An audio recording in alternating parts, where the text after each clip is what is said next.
దేవుని యొక్క మహా ఉన్నతమైన కృపలో వర్ధిల్లుతున్న మీ అందరికీ కూడా ప్రభువైన యేసుక్రీస్తు వారి యొక్క ఉన్నతమైన ప్రశస్తమైన అతి శ్రేష్టమైనటువంటి శుభనామంలో మీ అందరికీ కూడా వందనాలు తెలియపరుస్తూ ఉన్నాను. మీ అందరి నిమిత్తం కూడా నేను ప్రార్థిస్తూ ఉన్నాను. మీ వ్యక్తిగత అవసరతలో మీ వ్యక్తిగత సమస్యలన్నీ కూడా నాకు తెలియపరచండి. ఖచ్చితంగా మీ అందరి కొరకు కూడా నేను ప్రార్థనలో జ్ఞాపకం చేసుకోవడానికి, దేవునికి విన్నప రూపంలో తెలియపరచడానికి సంసిద్ధున్నై ఉన్నాను.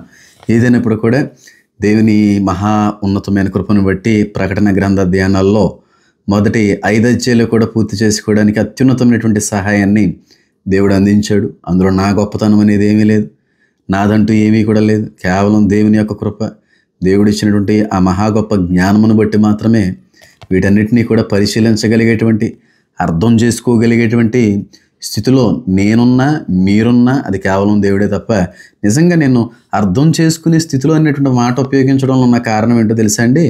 ఈరోజు నీ చెప్పేటువంటి మాటని వినాలి అనేటువంటి ఆలోచన, ఆసక్తి కలిగి చేసినటువంటి వాడు కూడా ఆయన కానీ అట్టి ఆసక్తి, అట్టి ఆలోచన కానీ మనం కలుగు చేయకపోతే ఈరోజు నీ వీడియో చూసేటువంటి వాళ్ళు కూడా మరొక పనిలో ఉండిపోదురేమో. కాబట్టి సమస్త విధమైనటువంటి మహిమ, సమస్త విధమైనటువంటి పరిశుద్ధత, మంచి అంతట్లో కూడా ఆయన యొక్క హస్తం ఉంది, ఆయన యొక్క ప్రేరణ ఉంది. కనుక ఖచ్చితంగా దేవుడి యొక్క కృప మాత్రమే, ఖచ్చితంగా దేవుని యొక్క మహా ఉన్నతమైనటువంటి సహాయం మేరకే ఈరోజు ఇంత అద్భుతమైనటువంటి విషయాలన్నింటినీ కూడా మనం ధ్యానించడానికి, జ్ఞాపకం చేసుకోవడానికి దేవుడు సహాయాన్ని అందిస్తూ ఉన్నాడు. అయితే ఈ ప్రకటన గ్రంథంలో ఉన్నటువంటి 22 అధ్యాయాల్లో మనం 5 అధ్యాయాలు అయితే పూర్తి చేసుకునేటువంటి అవకాశం దేవుడు అందించాడు.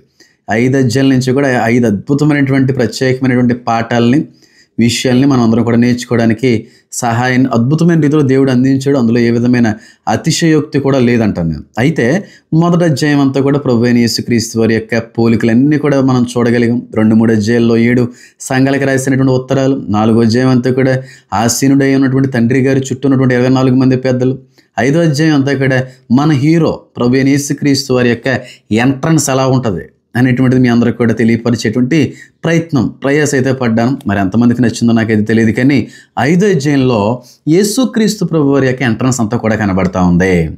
యేసుక్రీస్తు ప్రభు వారి యొక్క ఆ శక్తి అంతా కూడా కనబడతా ఉంది. లోకం మీద ఆయనకున్న అధికారము, అర్హత, యోగ్యత అంతా కూడా ఏ సందర్భంలో మనకు కనబడింది, ఏ సన్నివేశంలో మనకు అర్థమైంది అనేటువంటిది మీ అందరికి కూడా చెప్పడం జరిగింది. అర్థమైంది కదా? తండ్రి యొక్క కుడి చేతిలో ఉన్నటువంటి ఆ గ్రంథాన్ని విప్పుటకు యోగ్యుడు అయిన వాడు ఎవడో లేడు. ఆకాశమందు, పరలోకమందు, భూమిపైన, భూమి క్రింద ఉన్న పాతాళములో కూడా మరి ఏ ఒక్క వ్యక్తి కూడా ఆ గ్రంథాన్ని విప్పగలిగేటువంటి వాడై లేకపోవటం వల్ల పరలోక సమూహం అంతా కూడా బాధపడుతూ ఉంది. అపోస్తులుండి యోహాను గారు అంతా కూడా విచారిస్తున్నటువంటి సమయంలో దావీదుకు చెగిరినటువంటి యోధా గోత్రపు సింహమైన ప్రభువైన యేసుక్రీస్తు వారు నేనున్నాను తండ్రి, నేనున్నాను డాడీ అని చెప్పి తండ్రి గారి కుడి చేతిలో ఉన్నటువంటి ఆ గ్రంథాన్ని విప్పేటువంటి అధికారం పొందుకున్నాడు, పుచ్చుకునేటువంటి అధికారం పొందుకున్నాడు. తండ్రి గారి చేతిలో ఉన్నటువంటి ఆ బాధ్యతని, ఆ భారాన్ని, ఆ అధికారాన్ని కుమారుడు పొందుకుంటున్నట్టుగా, కుమారుడు ఇక్కడి నుంచి తీసుకుంటున్నట్టుగా మనకు అక్కడి నుంచి అంతా కూడా అర్థమవుతా ఉంది. అయితే ఆ గ్రంథం ఏంటి అనేటువంటిది కూడా మీ అందరూ కూడా చెప్పడం జరిగింది. లోకం మీదకి వచ్చేటువంటి వినాశనం, 7 సంవత్సరాల్లో కనబడేటువంటి ఆ ఉగ్రత అంతా కూడా తండ్రి దేవుడు ముందుగానే రాసి ఉంచినట్టుగాను, ఆ శిక్షని అమలు చేసేటువంటిది మాత్రం కుమారుడైన క్రీస్తు వారుగాను, ఆయనకి మాత్రమే అర్హత, ఆయనకి మాత్రమే అధికారం ఉన్నది అన్నట్టుగా కూడా మీ అందరూ కూడా తెలియపరచడం జరిగింది. అయితే తండ్రి గారి చేతిలో నుంచి ఆ బాధ్యతను కుమారుడు తీసుకున్నారు. కుమారుడు వెంటనే ఆ బాధ్యతను తీసుకున్న తర్వాత 7 ముద్రలు వేసి ఉన్నాయని ఉంది స్క్రాల్ మీద. అంటే మీకు ఇంకా బాగా అర్థమయ్యేలా చెప్తాను చూడండి. ఆ గ్రీక్లో కావచ్చు, రోమన్ కల్చర్లో కావచ్చు, లేకపోతే గత చరిత్రకి సంబంధించినటువంటి పరిస్థితులు మనం చూసుకున్నప్పటికీ కూడా ఇప్పుడున్నటువంటి పుస్తకాలుగా అప్పుడున్నటువంటి రాతలో లేదంటే రాయడానికి ఉపయోగించినటువంటి గ్రంథాలు ఉండేవి కాదు, చుట్టలు ఉంటా ఉండేవి. యెషయా గ్రంథం కూడా కుమ్రాన్ వ్యాలీస్లో మనకు దొరకడం జరిగింది. ఆ రెడ్ సీ ప్రాంతంలో కూడా మీ అందరికీ మనం కూడా రీసెంట్గా చెప్పడం కూడా జరిగింది. అయితే స్క్రాల్స్ ఉంటా ఉండేవి, అంటే పుస్తక రూపంలో ఉండేది కాదు, కానీ అదొక పేపరా, లేకపోతే జంతు చర్మమా, లేకపోతే జంతువు యొక్క బసరా, అదేదైనప్పుడు కూడా శుభ్రంగా రాసేసి దాన్ని ఒక చుట్టలాగా, ఒక స్క్రాల్ లాగా రౌండ్గా పెట్టేసి ఇంకెవరో కూడా ఓపెన్ చేయకూడదు, ఏ గాలి కూడా లోపలికి వెళ్ళకూడదు, ఏ పురుగు కూడా పట్టకూడదు అని చెప్పి ముద్ర వేసేస్తూ ఉంటారు. మట్టి కీలు తీసుకునో లేకపోతే స్టాంపింగ్ తీసుకునో రబ్బర్ తీసుకునో అప్పుడున్న పరిస్థితులను బట్టి వేసేస్తూ ఉంటారు. ఆ కీల్ని ముద్ర వేసేస్తూ ఉంటారు. ఇంకా మీకు అర్థమయ్యేలా చెప్తాను చూడండి. మనం కొన్ని స్థలాల్ని కొన్ని ఇళ్ళని గవర్నమెంట్ వాళ్ళు జప్తు చేసుకుంటారు. జప్తు చేసుకున్న తర్వాత బయట లాక్ వేసేస్తూ ఉంటారు. లాక్ వేసేసిన తర్వాత క్లాత్ అంతా కూడా కట్టేసి ఆ క్లాత్ మీద రెడ్ ఒక కీలును పూసి ఆ కీలు మీద గవర్నమెంట్ వాడి యొక్క స్టాంప్ వేస్తారు. మళ్ళీ ఆ కీలుని ఆ స్టాంప్ని తీసేటువంటి అధికారం ఆ ఊరికి సంబంధించిన ఎమ్మెల్యే గారికి కూడా లేదు. ఎవరైతే స్టాంప్ వేస్తారో ఆ కలెక్టర్ ఆఫీస్ నుంచి వచ్చిన వాళ్ళు కావచ్చు, ఎంఆర్ ఆఫీస్ నుంచి వచ్చిన వాళ్ళు కావచ్చు, ఆ సిబ్బంది మాత్రమే మళ్ళీ సీలు తీయగలిగేటువంటి అర్హత, యోగ్యత, అధికారం ఉంటుంది తప్ప ఇంకెవ్వరికి కూడా ఉండదు, ఎట్టి పరిస్థితుల్లో కూడా లేదు. కాబట్టి ఆ అధికారం ఇప్పుడు కుమారుడికి ఉందని చెప్పి గడిచినటువంటి వీడియోలో 5వ అధ్యాయం యొక్క పరిచయంలో మనందరం కూడా తెలుసుకోవడం అనేటువంటిది కూడా జరిగింది. అయితే ఆ స్క్రాలు అంటే అదంతా కూడా హారిజాంటల్గా ఉంటుంది. పెద్ద స్క్రాల్ అనుకోండి, స్క్రాల్స్ అన్నీ కూడా ఇలా ఉండి ఇలా చూడితే ఒక రోల్ లాగా అయిపోయేది. భోజనాలు పెట్టేప్పుడు భోజనాలు పంక్తి టేబుల్ మీద పేపర్ వేస్తారు చూడండి, ఇలా స్క్రాల్లా వెళ్ళిపోతూ ఉండే అట్లా ఉండేదన్నమాట. ఆ స్క్రాల్ మీద 7 ముద్రలు వేశారు. అంటే ఉగ్రతలో ఏమున్నాయని రాసిన దాని మీద విప్పకుండా గాలి సోకకుండా 7 కీళ్ళు వేసి 7 కూడా ముద్రలు వేయబడ్డాయి. అయితే కుమారుడైన యేసుక్రీస్తు ప్రభువు వారు స్క్రాల్ తీసుకున్నారు, ఆ చుట్టను తీసుకున్నారు, ఆ గ్రంథాన్ని తీసుకున్నారు. ఆ గ్రంథాన్ని తీసుకుని ఉగ్రత మరి భూమి మీదకి వచ్చేటువంటి సమయం ఆసన్నమైంది కదా, అంటే 7 సంవత్సరాల యొక్క శ్రమకాలం అనేటువంటిది మొదలైంది కదా.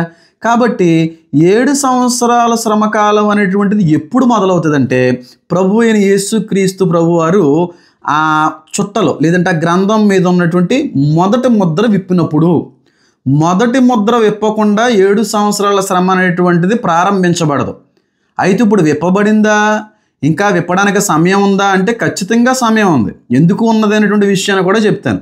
అయితే 7 ముద్రలో కుమారుడు విప్పుతున్నప్పుడు ఆ గ్రంథం మీద ఉన్నటువంటి సీల్స్ ఓపెన్ చేస్తున్నప్పుడు భూమి మీద సంభవించేటువంటి పరిస్థితులు ఏ విధంగా ఉంటాయి, భూమి మీద జరిగేటువంటి వినాశనం ఏ విధంగా ఉంటుంది, ఒక్కొక్క ముద్ర విప్పుతుంటే ఒక్కొక్క భయంకరమైనటువంటి పరిస్థితి భూమి మీద తలెత్తుతూ ఉంటుంది అన్నమాట.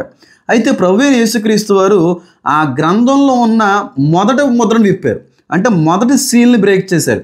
మొదటి సీల్ని బ్రేక్ చేసిన వెంటనే జరిగేటువంటి విషయం ఏంటి అనేదే 6వ అధ్యాయం యొక్క మొదటి 2 వచనాల్లో కూడా కనబడతా ఉంది. నేను చదువుతూ ఉన్నాను, జాగ్రత్తగా గమనించండి. ఆ గొర్రె పిల్ల అంటే యేసుక్రీస్తు ప్రభువారు ఆ 7 ముద్రలో మొదటి దానిని విప్పినప్పుడు నేను చూడగా ఆ 4 జీవుల్లో ఒకటి రమ్ము అని మురువు వంటి స్వరముతో చెప్పుడు వెంటనే మరియు నేను చూడగానగా అపోస్తులైన యోహాను దర్శన రూపంలో చూస్తుంది. సంభవించేటువంటి రాబోయేటువంటి రోజుల్లో జరిగేటువంటి దాన్ని అపోస్తుడైనటువంటి యోహాను గారు ఆ రోజే చూశారు. అయితే నేను చూడగా ఎప్పుడైతే యేసుక్రీస్తు ప్రభువారు ఆ ముద్రలో ఉన్న మొదటి సీల్ని ఓపెన్ చేశారో ఒక తెల్లని గుర్రము కనబడెను, దాని మీద ఒకడు విల్లు పట్టుకొని కూర్చుండి ఉండెను, అతనికి ఒక కిరీటం ఇయ్యబడెను, అతడు జయించుటకు బయలు వెళ్ళెను అనేటువంటి మాట కనబడతా ఉంది. అంటే యేసుక్రీస్తు ప్రభువారు ఎప్పుడైతే ఫస్ట్ సీల్ ఓపెన్ చేశారో, మొదటి ముద్ర అయితే ఎప్పుడైతే ఓపెన్ చేశారో తెల్లటి గుర్రం మీద ఒక వ్యక్తి బయలు వెళ్ళెను జయించుటకు అనేటువంటి మాట రాయబడిందా లేదని మళ్ళీ చదువుతున్నాను చూడండి. అతనికి ఒక కిరీటం ఇయ్యబడెను, అతడు జయించుటకు కూడా బయలు వెళ్ళెను అనేటువంటి మాట కనబడతా ఉంది. ఆ జయించుటకు వెళ్ళేటువంటి క్రమంలో ఆయన చేతిలో విల్లు కూడా ఉంది, కిరీటం కూడా ఉంది. అంటే కిరీటం కూడా ఉంది అంటే దాని అర్థం ఏంటంటే ఆల్రెడీ జయించేసిన వాడికి మాత్రమే కిరీటం ఇవ్వబడుతుంది. అంటే ఆ విజయాన్ని పొందుకుంటాడు, విజయాన్ని సంపాదించుకుంటాడు అనమాట. అంటే ఓటమి లేదు. ఆ వచ్చేటువంటి ఆ తెల్ల గుర్రం మీద వచ్చేటువంటి వ్యక్తికి నాశనం లేదు, ఓటమి లేదు. అంటే ఆయన చెయ్యాలనుకున్నదంతా కూడా చేసుకుంటూ వెళ్ళిపోతాడు. ఎక్కడా కూడా ఏ ఆటంకం వచ్చినా వాటన్నిటిని కూడా అధిగమించుకుంటూ వెళ్ళగలిగేటువంటి రీతిలో ఆయన ఉంటాడు. దేవుడు ఆ అధికారాన్ని ఆ విజయాన్ని కూడా ఇవ్వడానికి ఇంకా అవకాశం ఇచ్చేసాడు అన్నమాట. ఇంతకీ ఆ తెల్ల గుర్రం మీద వచ్చేటువంటి వాడు ఎవడో, ఆ తెల్లటి గుర్రం మీద వచ్చేటువంటి వాడు ఎవరు ఆ వ్యక్తి? ఆ వ్యక్తికి కిరీటం అనేటువంటిది ఉంది, ఆయన చేతుల్లో విల్లు ఎక్కుపెట్టి ఉంది, అలాగే గెలవడానికి వెళ్తా ఉన్నాడు, విజయాన్ని పొందుకోవడానికి వెళ్తున్నట్టుగా కనబడతా ఉంది. జయించుటకు బయలు వెళ్ళినటువంటి మాట కూడా అక్కడ చాలా క్లియర్గా రాయబడి ఉంది. కనుక ఎవరై ఉంటారు ఈ వ్యక్తి అంటే చాలామంది క్రైస్తవ పెద్దలు కావచ్చు, చాలామంది క్రైస్తవ బోధకులు కావచ్చు, చాలామంది చెప్పేటువంటి విషయం ఏంటంటే ఈ తెల్లటి గుర్రం మీద బయలు వెళ్ళేటువంటి వాడు ఎవరో కాదు కానీ ప్రభువైన యేసుక్రీస్తు వారే అని అంటూ ఉంటారు. యేసుక్రీస్తు ప్రభు వారే ఆ తెల్లటి గుర్రం మీద రాబోతా ఉన్నాడు. ఆ తెల్లటి గుర్రం మీద కిరీటం పెట్టుకొని జయించు బయలు వెళ్ళినటువంటి వ్యక్తి ఎవరో కాదు, యేసుక్రీస్తు ప్రభు వారే. ఆయన చేతిలో విల్లు ఎక్కడన్నా ఉంటుందా? ఎక్కడ లేదా. ఆయన చేతికి గాయాలు ఉన్నాయి తప్ప విల్లు లేదు. చాలామంది తెల్ల గుర్రం మీద వచ్చేటువంటి వాడు యేసయ్యా యేసయ్యా యేసయ్యా అంటారు. వస్తాడు యేసుక్రీస్తు ప్రభు వారు తెల్లటి గుర్రం మీద వచ్చేటువంటి సమయం ఉంది, రోజులు ఉన్నాయి. కానీ ఈ మొదటి ముద్రను విప్పినప్పుడు తెల్లటి గుర్రం మీద వచ్చేటువంటి వాడు మాత్రం యేసుక్రీస్తు ప్రభు వారు కాదు. ఎందుకు కాదంటే మొట్టమొదటి లాజిక్ ఏంటంటే ఆయన వచ్చేస్తే 2, 3, 4, 5, 6, 7 ముద్రలు ఎవరు విప్పుతారు? ఇప్పుడు అక్కడ పరలోకంలో ఉండి ఆ ముద్రలను విప్పేటువంటి వాడు యేసయ్య. మరి ఆయన ముద్రలు విప్పేటువంటి సమయంలో ఇక్కడ తెల్ల గుర్రం మీద వచ్చేటువంటి వాడు ఎవడు? ఆయన ఎట్టి పరిస్థితుల్లో కూడా కాదు. యేసుక్రీస్తు ప్రభువారు కాదు ఆయన. మరి ఎవరో అని అంటే ఒకటే చెప్తున్నాను, నాశన పుత్రుడు, యాంటీ క్రైస్టు, క్రీస్తు విరోధి బయలుపరచబడతాడు. క్రీస్తు విరోధి విజయాన్ని పొందుకోవడానికి జయించుటకు బయలుదేరిన సందర్భం అనేటువంటిది వస్తుంది. అది ఎప్పుడు జరుగుతుందంటే మొట్టమొదటిగా ముద్రను విప్పినప్పుడు. ఎప్పుడైతే పరలోకంలో యేసుక్రీస్తు ప్రభు వారు ఆ గ్రంథం మీద ఉన్న మొదటి ముద్రను విప్పుతారో అప్పుడు యాంటీ క్రైస్ట్ అనేటువంటి వాడు లోకానికి బయలుపరచబడతాడు. అప్పుడు వరకు కూడా ఎవరికి బయలుపరచబడ్డు ఈ వ్యక్తే యాంటీ క్రైస్టు, ఈ వ్యక్తే క్రీస్తు విరోధి, అంత్యక్రీస్తు అనడానికి ఎవరికి తెలీదు, ఎవరికి కనబడ్డు. ఆల్రెడీ భూమి మీద ఉంటాడు, ఆల్రెడీ పుడతాడు, పెరుగుతాడు, ఎదుగుతాడు, ఒక మంచి వయసులోకి వచ్చేస్తాడు. ఇదంతా జరుగుతూ ఉంటుంది. కానీ ఆ వ్యక్తి యాంటీ క్రైస్తుని మాత్రం లోకం గుర్తించేటువంటి పరిస్థితి ఉండదు. తనంతటగా తాను బయలుపరుచుకునేటువంటి సమయం ఎప్పుడు వస్తుందంటే ఈ మొదటి ముద్రను విప్పినప్పుడు మాత్రమే. యేసుక్రీస్తు ప్రభువు ఎప్పుడైతే మొట్టమొదటి ముద్రను విప్పుతారో వెంటనే బయలుపరచబడతాడు. అంటే లోకంలోకి ఆయన పని చేయడానికి ఆ పనులన్నీ కూడా, వ్యూహాలన్నీ కూడా మొదలు పెట్టేసుకుంటాడు. అంటే అందరికీ తెలిసిన వ్యక్తి అయి ఉంటాడో, అందరికీ పరిచయమైన వ్యక్తి అయి ఉంటాడో, అందరూ చూసి గుర్తెరిగినటువంటి వ్యక్తి అయి ఉంటాడో, కానీ యాంటీ క్రైస్ట్గా ఇంకా ఆయన పనులు మొదలు పెట్టడం, క్రీస్తు విరోధిగా ఆయన యొక్క బాధ్యతలు ఇంకా కూడా మొదలు పెట్టడం. ఎప్పుడైతే ముద్రను విప్పుతాడో అప్పటి నుంచి వాడు చేయవలసిన పనులన్నీ కూడా మొదలు పెట్టుకుంటూ వెళ్ళిపోతాడు. కొత్తగా ఎక్కడి నుంచో దిగి వచ్చినట్టు ఏం కాదు. మాలాంటి ఒక మనిషి అంతే. ఒక మనిషిని సాతాను ఆత్మతో ఆ విధంగా అభిషేకిస్తాడు. సాతాను వాడుకుంటాడు ఆ వ్యక్తిని. అభిషక్తుడు అని ఉంది కదా, అంటే దేవుడు మాత్రమే కాదు అభిషేకించేది, సాతాను కూడా అభిషేకించుకొని ఆ సాతాను యొక్క కుమారుడు క్రీస్తు విరోధి. ఈ త్రిత్వం సిద్ధాంతం సాతాను కూడా ఫాలో అవుతుంది. అబద్ధ ప్రవక్త, ఈ ముగ్గురు పనిచేస్తూ ఉంటారు. తండ్రి, కుమారు, పరిశుద్ధాత్మ ఎలా పనిచేస్తుందో సాతాను, క్రీస్తు విరోధి, అబద్ధ ప్రవక్త, ఈ ముగ్గురు కూడా పనిచేస్తూ ఉంటారు. కాబట్టి ఈ తెల్లటి గుర్రం మీద వచ్చేటువంటి వాడు యేసు కాదు, యాంటీ క్రైస్టు, క్రీస్తు విరోధి. లోకంలోకి ఆ జయాన్ని పొందుకోవడానికి బయలుదేరతాడన్నమాట. అంటే అప్పుడు ఇంక అందరినీ ఒకరి తర్వాత ఒకటి చేసుకుంటూ వెళ్ళిపోతాడు. ఫస్ట్కి వీడు చేసేటువంటి పని అంతా కూడా మీకు చాలా వీడియోల్లో, చాలా సందేశాల్లో మీ అందరూ కూడా తెలియపరిచేటువంటి ప్రయత్నం అయితే చేశాను.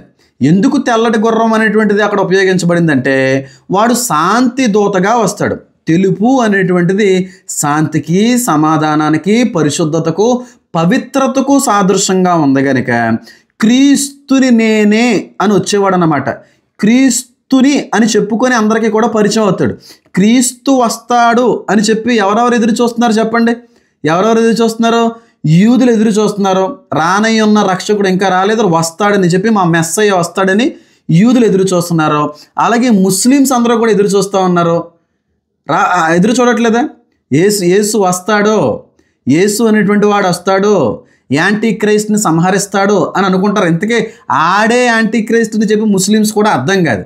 తర్వాత రోజుల్లో ఇంక మిగతా మతాలకు సంబంధించినటువంటి వారు కూడా వీళ్ళ నమ్మకాల్లోకి, వీళ్ళ విశ్వాసాల్లోకి వచ్చేస్తారు నెమ్మదిగా. ఎందుకంటే జరిగేటువంటి వినాశనాలు, ఆ సన్నివేశాలు వీటన్నిటిని బట్టి అర్థమవుతుంది. కాబట్టి ఇప్పుడు రెండు రిలీజియన్స్ అంటే జుడాయిజము, ఇస్లాంకి సంబంధించినటువంటి 2 రిలీజియన్లు కూడా ఎదురు చూస్తున్నాయి. మరి క్రిస్టియన్స్ చూడట్లేదా? క్రిస్టియన్ చూడడానికి ఉండాలి కదా అంటాను. నేను అంటాను, నా సిద్ధాంతం, నా విశ్వాసం, నా నమ్మకం, రాకడ ఎప్పుడు జరుగుతుంది అనేటువంటిది బైబిల్లో ఎక్కడ రాయబడలేదు. కొన్ని వాటిని బట్టి, ఆధారాలను బట్టి నేను చెప్పింది, చెప్పదలిచింది, చెప్పేటువంటిది కూడా ఒకటే. శ్రమలకు 7 సంవత్సరాల శ్రమ కాలానికి ముందే రాకడ అనేటువంటిది జరుగుతుంది. రాకడ తర్వాత ఈ ఫెలో, ఈ యాంటీక్రైస్ట్ అనేటువంటి వాడు ప్రత్యక్షం అవుతాడు. అప్పటి నుంచి వాడు కుయుక్తులతో, వాడు ప్లాన్తో లోకమంతటిని కూడా కళ్ళు మూయిస్తాడు. క్రైస్తవులు కనబడట్లేదేంటి, క్రైస్తవులు అందరూ అపహరించుకుని వెళ్ళిపోయారు అంటే సాతాను మీద పెట్టేయడమో, లేకపోతే ఏలియన్స్ మీద పెట్టేయడమో, ఇంకో దాని మీదకో తోసేసి వీళ్ళు దేవుణ్ణి తెలుసుకోకుండా వీళ్ళ ఆత్మనేత్రం మూసేసేటువంటి పనిలో ఈ యాంటీక్రైస్ట్ అనేటువంటి వాడు ఉండిపోతాడు. అయితే ఈ 2 రిలీజియన్లు కూడా చూస్తున్నాయి. మాట చెప్తున్నాను చూడండి. దీనికంటే ముందు నేను ఇప్పుడు 666 ముద్ర గురించినటువంటి ఒక సందేశాన్ని మీ అందరూ కూడా తెలియపరిచే ప్రయత్నం చేశాను. అందులో ఒక రిలీజియన్ గురించి ప్రత్యేకంగా వివరించడం జరిగింది. ఆ రిలీజియన్ ఏంటి? ముస్లిం రిలీజియన్ గురించి మాట్లాడాను. అయితే ఒకానొక సమయంలో బాగా గుర్తుపెట్టుకోండి, యావత్ ప్రపంచం అంతటనే కూడా ఏలేటువంటి మతం ఏదన్నా ఉందంటే ఆఖరి రోజుల్లో ఇస్లాం మాత్రమే. యావత్ ప్రపంచాన్ని ఏలబోతున్నటువంటి ఏకైక మతం, రాబోతున్నటువంటి ఏకైక మతం, విజృంభించబోతున్నటువంటి ఏకైక మతం ఇస్లాం అంతా కూడా ప్రపంచవ్యాప్తంగా విస్తరించబడుతుంది. ప్రపంచం అంతటిని కూడా వాళ్ళ యొక్క గుప్పిల్లోకి తెచ్చుకుంటారు. అంత పవర్ఫుల్ రిలీజియన్గా మారిపోతుంది. సెకండ్ లార్జెస్ట్ పవర్ఫుల్ రిలీజియన్గా హిందూయిజం మారుతుంది. హైందత్వం అనేటువంటి మారిపోద్ది. ఆ సమయంలో యాంటీక్రైస్ట్ అనేటువంటి వాడు వస్తాడు, వీళ్ళందరినీ మభ్యపరుస్తాడు, వీళ్ళందరినీ మోసగిస్తాడు, వీళ్ళందరినీ అమాయకులు చేసి నేనే రావలసినటువంటి క్రీస్తుని అని చెప్పి బయలుపరుచుకుంటాడు. ఆ బయలుపరుచుకునే క్రమంలో సూచనలు చేస్తాడు, క్రియలు చేస్తాడు, శాంతి ఒప్పందాలన్నీ కూడా కుదురుస్తూ ఉంటాడు, చాలా మంచిగా మాట్లాడుతూ ఉంటాడు, చాలా స్మూత్గా డీల్ చేస్తూ ఉంటాడు. కోపం అనేటువంటిది కనబడినవాడు, క్రోధం అనేటువంటిది కనబడినవాడు, పగ అనేటువంటి మాట రానివాడు, అసలు ఏ విధమైనటువంటి తప్పు కూడా దోషం కూడా లేనటువంటి వాడిగా అందరికీ కూడా పరిచయం అవుతాడు. అప్పుడు అందరి కళ్ళు కూడా, అందరి దృష్టి కూడా ఎవరి మీద ఉంటుంది? యాంటీక్రైస్ట్ మీద. నిజమేనయ్యా, దేవుడు అంటే ఇలా ఉండాలి, కోపపడకూడదు, దూషించకూడదు, ద్వేషించకూడదు, అందరినీ క్షమిస్తున్నావు, శాంతి అంటున్నావు, సమాధానం అంటున్నావు, శాంతికి కర్త అంటున్నావు, సమాధాన కర్త అంటున్నావు, నిన్నే వెంబడిస్తావు. నువ్వు ఏ నిర్ణయం తీసుకున్నా ప్రపంచవ్యాప్తంగా ఉన్న ప్రతి రాజ్యము కూడా, ప్రతి దేశానికి సంబంధించిన నాయకుడు కూడా మీకు లొంగుతాం, మీకు ఏది చేయాలనుకుంటే చేయండి, మీ అందరికీ కూడా మేము సహకరిస్తాం, ప్రోత్సహిస్తాం, మీరు ఏం చేయాలనుకుంటే చేసుకోండి, వీళ్ళందరూ కూడా యాంటీక్రైస్ట్కి మద్దతుదారులుగా మారిపోతారు, సపోర్టర్స్గా మారిపోతారు. ఎందుకు సపోర్టర్స్గా మారిపోతారంటే ఆయన శాంతి ఒప్పందాన్ని కుదుర్చడానికి వస్తాడని ఉంది. యాంటీక్రైస్ట్ అనేటువంటి వాడు 7 years శాంతి ఒప్పందం ఎవరితో జరుగుతుంది? యూదుల మీదకి వస్తున్న శత్రువులకి యూదులకి మధ్యన కాంప్రమైజింగ్ డీల్ తీసుకుని వస్తాడు. యూదులు అందరికీ శత్రువులు అయిపోతారు. నేను చెప్తున్నాను చూడండి, ఇండియా ఇప్పుడు యూదులకి చాలా సపోర్టింగ్ కంట్రీగా, ఫ్రెండ్లీ కంట్రీగా ఉంది. ఒకానొక రోజున ఇస్రాయేల్ ఒంటరి అయిపోద్ది. ఇస్రాయేల్కి సపోర్ట్ చేసేటువంటి వాళ్ళు ఎవరో కూడా లేనట్టుగా మారిపోతారు. ఎందుకంటే అమెరికా సపోర్ట్ చేస్తుంది కదా, అమెరికాలో సపోర్ట్ చేయడానికి అసలు క్రిస్టియన్స్ ఉండాలి కదా. ర్యాప్చర్ అయిపోతే వాళ్ళు ఎవరో కనబడరు కదా, ఎంటీ అయిపోద్ది, ఖాళీ అయిపోద్ది దేశం అంతా కూడా. కాబట్టి ఈ యూదులంతా కూడా, ఇస్రాయల్ దేశం అంతా కూడా ఒంటరి అయిపోతుంది. ఇంకెవ్వరో వాళ్ళకి సహాయం చేసేటువంటి వాళ్ళు ఉండరు. దేశాలన్నీ కూడా వీళ్ళ మీదకి దండయాత్రకి సిద్ధమైపోతాయి. ఇంక ఇస్రాయల్ లేకుండా తుడిచిపెట్టేస్తున్నాము అనే సమయానికి వస్తాడండి ఎవరో? యాంటీక్రైస్ట్. ఈ యాంటీక్రైస్ట్ యొక్క ఇంట్రడక్షన్, ఎంట్రన్స్ అంతా కూడా 6వ అధ్యాయంలో ఉంటుంది. 5వ అధ్యాయంలో ఏమో నిజమైన హీరో ఎంట్రన్స్ ఉంటుంది. 6వ అధ్యాయం తొలి భాగంలోనేమో డూప్లికేట్ హీరో, స్టంట్ హీరో గారి ఇంట్రడక్షన్ అంతా కూడా ఉంటుంది. అప్పుడు మధ్యకు వస్తాడు, అడ్డుపడతాడు, ఇశ్రాయేలుకి ఎదురుకొని నిలబడి తప్పు అలా అనకూడదు, అలా చేయకూడదు, వాళ్ళు కూడా మనుషులే, వాళ్ళు కూడా పౌరులే, వాళ్ళు కూడా మనలాంటి ప్రాణం కలిగినటువంటి వాళ్ళే, వాళ్ళని ఎట్టి పరిస్థితుల్లో కూడా అలా ఇబ్బంది పెట్టకూడదు, దూషించకూడదు, కొట్టకూడదు, చంపకూడదు, వీళ్ళ మీద ఏ విధమైనటువంటి యుద్ధాలు కూడా ప్రకటించకండి. నేను చెప్పినట్టండి ఒక మంచి డీల్ని తీసుకొస్తున్నాను, ఒక మంచి సమాధానకరమైనటువంటి ఒక ఒప్పందాన్ని మీ ఇద్దరి మధ్య కూడా ప్రపంచ దేశాలతో ఇశ్రాయేలు కుదురుస్తున్నాను. మీ అందరికీ ఒకే కదా అంటే అందరికీ ఒకేలాగా అనిపిస్తుంది ఆ డీలు. అందరూ కూడా ఒకే అంటారు, అందరూ కూడా ఫ్లాట్ అయిపోతారు, అందరూ కూడా ఒప్పేసుకుంటారు. ఎందుకంటే కాంప్రమైజింగ్ ఆ విధంగా చేస్తాడు వ్యక్తి. ఆ శాంతి ఒప్పందాన్ని అంత అద్భుతమైన రీతిలో అందిస్తాడు. అంటే ఇంక ఎవరైతే ఇశ్రాయేల్ దేశం లేకుండా తుడిచిపెట్టేద్దామని అనుకున్నారో వాళ్ళు సైతం మారిపోతారు. సరే మీరు అన్నారు కాబట్టి ఇది కూడా వినడానికి ఆలోచించడానికి చాలా బాగుంది కనుక మా కొరకు వచ్చేటువంటి భవిష్యత్తు కొరకు భావి తరాల కొరకు కూడా చాలా మంచిదిగా కనబడతా ఉంది కనుక బ్రదర్ మీరు ఏం చేయాలనుకుంటే చేయండి, చాలా బాగుంది, సరే ఈ డీల్కి మేము ఒప్పుకుంటున్నామని ఒక శాంతి ఒప్పందాన్ని ఇశ్రాయేల్కి శత్రు దేశాలన్నిటి మధ్యన కూడా కుదురుస్తాడు. 7 సంవత్సరాలు కుదురుస్తాడు. ఈ 7 సంవత్సరాలు కుదురుస్తాడు కానీ ఫస్ట్ 3.5 సంవత్సరాల తర్వాత మేనేజ్ చేయడం కష్టమైపోద్ది.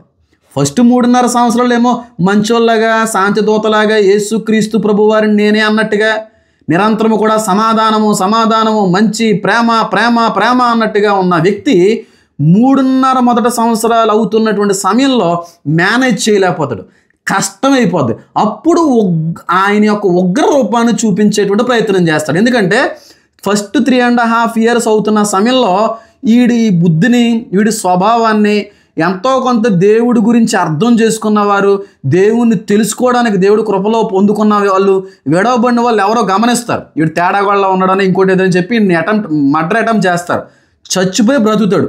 చచ్చి బ్రతికేటువంటి సమయంలో సాతాను బలంగా అపవాది యొక్క ఆత్మతో అభిషేకించద్ది, తిరిగి పునరుద్ధానంలోకి నడిపిస్తుంది, బ్రతికి ప్రాణం పోసినట్టుగా నటిస్తాడు. ఆ తర్వాత సెకండ్ 3.5 years నుంచి మొదలు పెడతాడు. టార్చర్ అనేటువంటిది సెకండ్ 3.5 సంవత్సరాల నుంచి ప్రపంచవ్యాప్తంగా ఉన్న అన్ని దేశాలు చూసేస్తాయి. అందరూ చూసేస్తారు. అందరిలో ఎవరు చూడరంటే ఇస్లాం మతానికి సంబంధించిన వాళ్ళు తప్ప మిగతా వాళ్ళందరూ కూడా మట్టి నాకేస్తారు. చెప్పులు దండలో మెల్ల వేసుకుని తిరగడం కంటే కూడా భయంకరమైన పరిస్థితి తీసుకొస్తాడు. ఇస్లాం ఒక్కటి మినహాయించబడుతుంది, మిగతా వాళ్ళందరినీ తొక్కి పాడేస్తాడు. ఏ విధంగా అంటే తర్వాత రోజుల్లో ఎన్ని కూడా మాట్లాడుకోవడానికి ప్రయత్నిద్దాం. శాంతి ఒప్పందాన్ని కుదర్చడానికి వస్తాడో ఆ మొదట ముద్రను విప్పినప్పుడు తెల్లటి గుర్రం మీద జయించుటకు బయలు వెళ్ళువాడు ఎవరు అంటే క్రీస్తు విరోధి. క్రీస్తు వలే వస్తాడు. ఇంక యేసు క్రీస్తు ప్రభు వారికి ఈయనకి ఇంక ఏ విధమైనటువంటి వ్యత్యాసము ఏ విధమైనటువంటి తేడా లేదు అన్నట్టుగా చేస్తాడు. అంటే యేసయ్యకుంటే కూడా బాగా బ్రతుకుతాడు, ఆయన పరిశుద్ధంగా కనబడతాడు, మంచిగా మాట్లాడతాడు, శాంతి సమాధానం అని చెప్పి ఇంక యేసయ్య అంటే ఇతనే బైబిల్లో యేసుక్రీస్తు ప్రభు వారి యొక్క క్రియలన్నీ కూడా ఈయనలో కనబడ్డాయి. ఈయనే అని చెప్పి లోకమంతా కూడా ఆయన వెంబడించడం అనేటువంటిది మొదలు పెడతాడు. ఇంక అందరినీ అట్రాక్ట్ చేసిన తర్వాత వన్ వరల్డ్ రిలీజియన్ అనేటువంటిది వస్తుంది. ప్రపంచానికి ఒకే ఒక్క మతము అనేటువంటిది తీసుకొస్తాడు.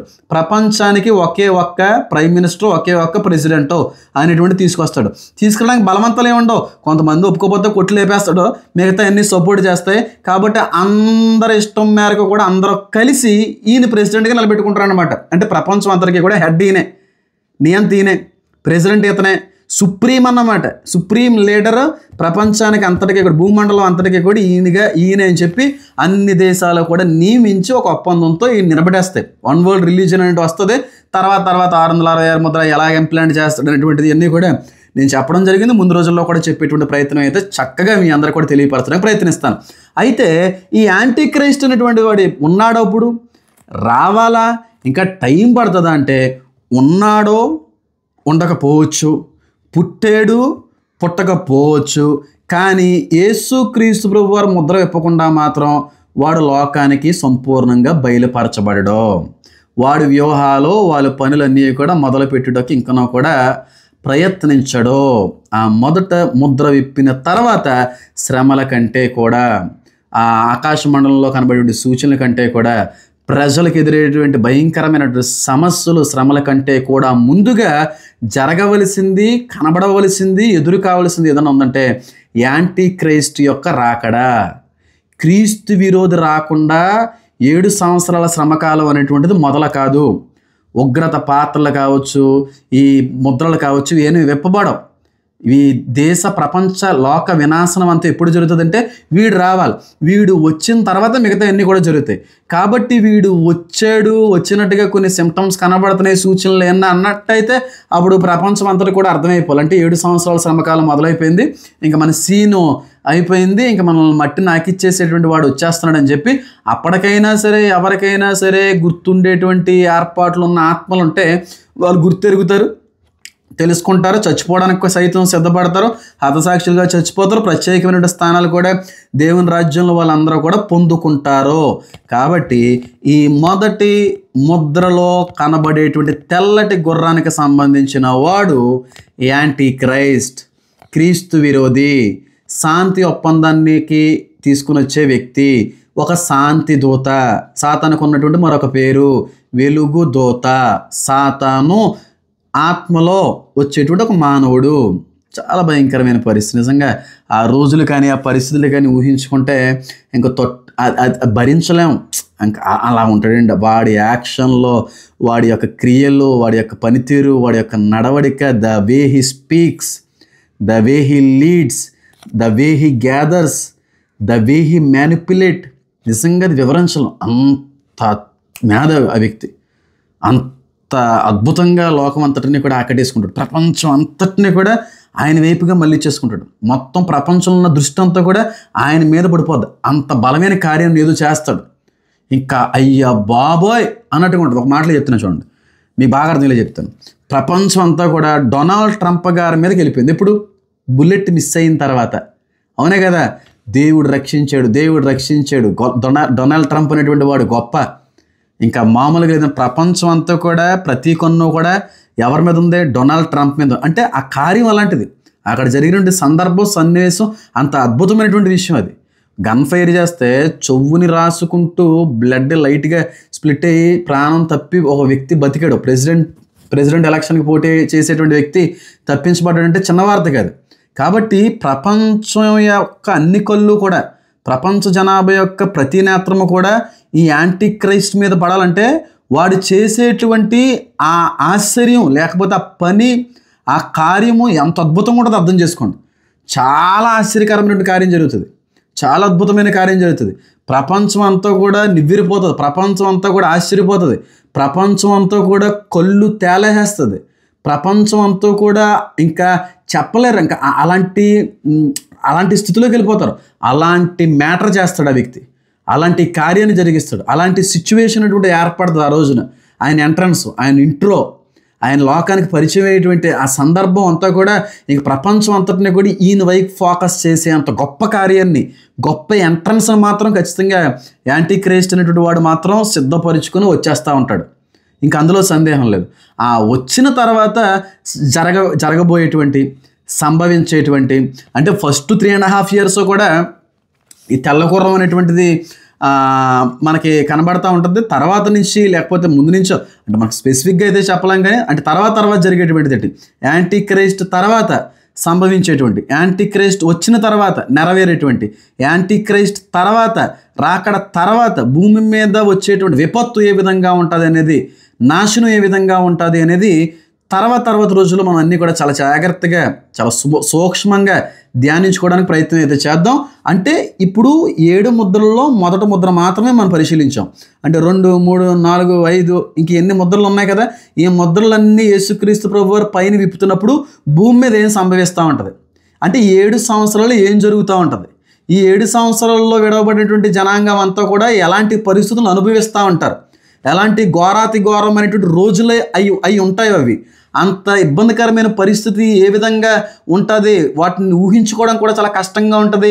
అలాంటి వినాశనాలు, అలాంటి విపత్తులు, అలాంటి భయంకర పరిస్థితులన్నింటినీ కూడా అర్థమయ్యే రీతిలో, మీ కళ్ళకి కట్టేటువంటి రీతిలో ఇప్పుడు ఎప్పటి వరకు జరగలేదు కానీ అవి ఏ విధంగా ఉంటే, అవి సంభవించేటువంటి రోజున ఏ విధంగా అవి కనబడతాయి అనేది అర్థమయ్యే, కంటికి కనబడే రీతిలో మీ అందరికీ కూడా వివరించడానికి దేవుని యొక్క సహాయాన్ని నేను కోరుకుంటా ఉన్నాను. కనుక దయచేసి ఎట్టి పరిస్థితుల్లో కూడా ఈ 6వ అధ్యాయం యొక్క పరిశీలన నుంచి మాత్రం మిస్ కాకండి. 5 అధ్యాయాల వరకు కూడా వేరే విషయం, ఆ ఉత్తరాల్లో ఎంట్రన్స్, ఇంట్రో అంతా కూడా వేరే విషయం.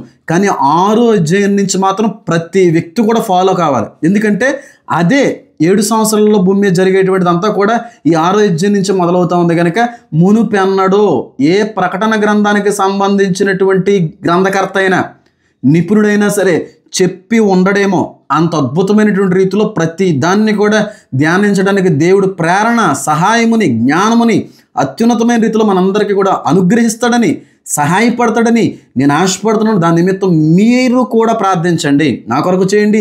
దేవుని యొక్క కృప పొందుకోవడానికి మీకు కూడా దేవుడు సహాయాన్ని అందించాలని, ఇంకా అనేక మందికి ఇదంతా కూడా చేరాలని చెప్పి మీ అనుదిన ప్రార్థనలో తప్పకుండా జ్ఞాపకం చేసుకోవాల్సిందిగా నేనైతే కోరుకుంటా ఉన్నాను. కాబట్టి మనకు అర్థమైపోయింది, 6వ అధ్యాయం మొదలైపోయింది. 6వ అధ్యాయం మొదలైపోయిందంటే 7 సంవత్సరాల యొక్క శ్రమకాలం అనేటువంటిది కూడా ఆరంభమైపోయేటువంటి గడి అని అర్థమవుతూ ఉంది. కాబట్టి మొదటి ముద్ర యాంటీ క్రైస్ట్కి, క్రీస్తు విరోధికి సాదృశ్యంగా ఉంది కనుక ఆయన ఏం చేస్తాడు, ఎలా మ్యానిపులేట్ చేస్తాడు అనే చాలా సందేశాలు నేను అందించాను. ముందు రోజుల్లో ఇక్కడతో అయిపోదు కదా, క్యారెక్టర్ చాలా వరకు కొనసాగుతుంది కనుక. కాబట్టి ఆ క్యారెక్టర్ క్లోజ్ అయ్యే వరకు చాలాసార్లు యాంటీ క్రైస్ట్ గురించి మాట్లాడుకునే అవకాశం ఉంటుంది కనుక ఆ ప్రతిసారి కూడా ఆయన నేర్చుకోవాల్సినవి, తెలుసుకోవాల్సినవి, ఆయన గురించి గమనించుకోవాల్సినవి కూడా గమనించుకోవడానికి కూడా మనం అయితే ప్రయత్నం అయితే చేద్దాం. కానీ ఖచ్చితంగా ఫాలో కండి. ఇక్కడి నుంచి మాత్రం ఎట్టి పరిస్థితుల్లో కూడా మిస్ కాకండి. అనేక మందికి షేర్ చేయండి, క్రిస్టియన్ గ్రూప్స్ అన్నిటికీ కూడా ఫార్వర్డ్ చేయండి, తప్పకుండా ఫాలో కండి అని చెప్పి వాళ్ళని ఏదో రకంగా ఈ వాక్యం వైపుగా, ఈ సత్యం వైపుగా వాళ్ళు నడిపించగలిగినప్పుడు ఖచ్చితంగా వాళ్ళ ఆత్మలో స్థిరపడతారు, కట్టబడతారు, దేవుని యొక్క రాకడ కొరకు స్థిరంగా సిద్ధపడతారని చెప్పి నేను ఆశపడుతూ ఉన్నాను కనుక దయచేసి చూసిన ప్రతి ఒక్కరు మొదటగా లైక్ చేయండి, అనేక మందికి దయించి షేర్ చేయండి. God bless you all. Amen, amen, amen.